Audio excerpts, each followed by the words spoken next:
My Instant Pot IP-Lux 8-quart pressure cooker developed this sudden error, all the lights flashing C6.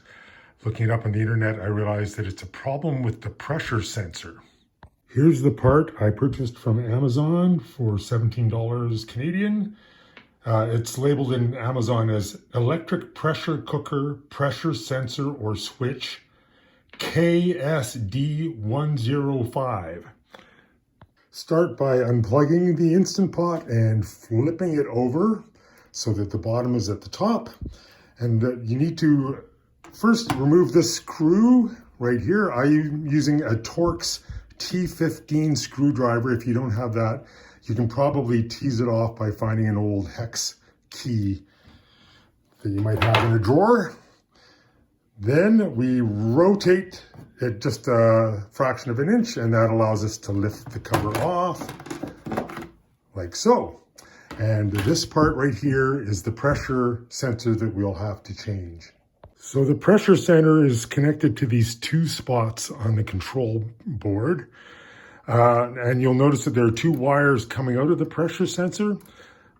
The lower one, if we follow it up, goes to the left side, so left, lower, right, upper. So there's an upper one and a lower one. You'll find on the part that I got, at least, that they aren't pointed the same direction. The main thing is to get the left one on the lower one on the left side, the upper one on the right side. So first we want to do is we want to take out the screw. Oh no, let's start by teasing these off. So I'm just using my finger, rocking it gently back and forth, working it up. Let's see.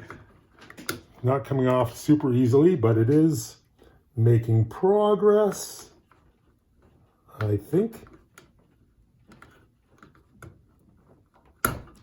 There it goes. Popped all of a sudden. And then work off the one on the right side too.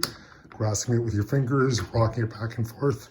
They're disconnected. Next, we're going to remove the screw holding the pressure sensor in place. Easy peasy. And don't lose the screw once it's out. All right, our old part is now out.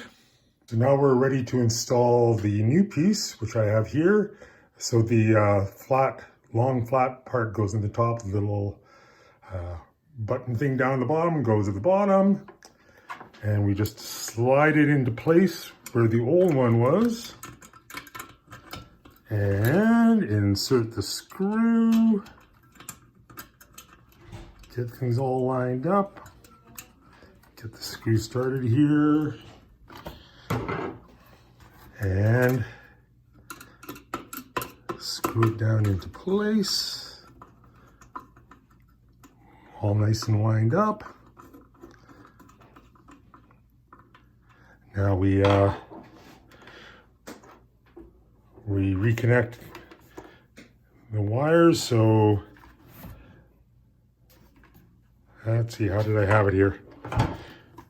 So the lower one on the left, press it into place. The upper one on the right, press it into place. And now we put the cover back on, line up the screw hole, replace the screw, and in theory, it should be good to go.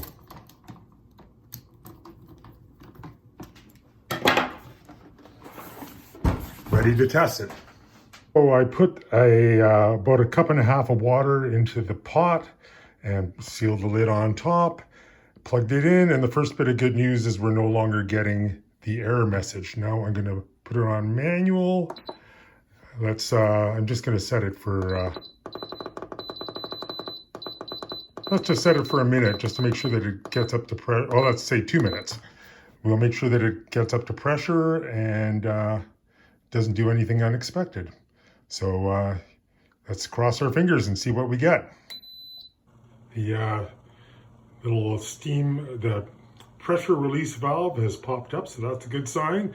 Now the next thing we want to do is we want to make sure that it doesn't over pressurize. If that happens, we'll start seeing steam come out around here, and which in fact my pot was doing before I fixed it. And it looks like it's flickering on the video. It's not really, but the timer has started. It seems to be up to pressure, so hopefully we're good to go. You can see while cooking the petcock, that's what this thing is called, is releasing a little bit of steam, but that's kind of normal. If it's releasing a lot of steam steadily, that means that it's overpressurized. But seeing a little bit of steam out there, but not steady, tells you that it's at the pretty much the optimum temperature. So there was no calibration needed. There are directions for calibrating the screw, to calibrating the sensor. You can look it up online, but hopefully the way it's set should work fine for you. So yeah, about a 5-minute fix and my Instant Pot is back to normal.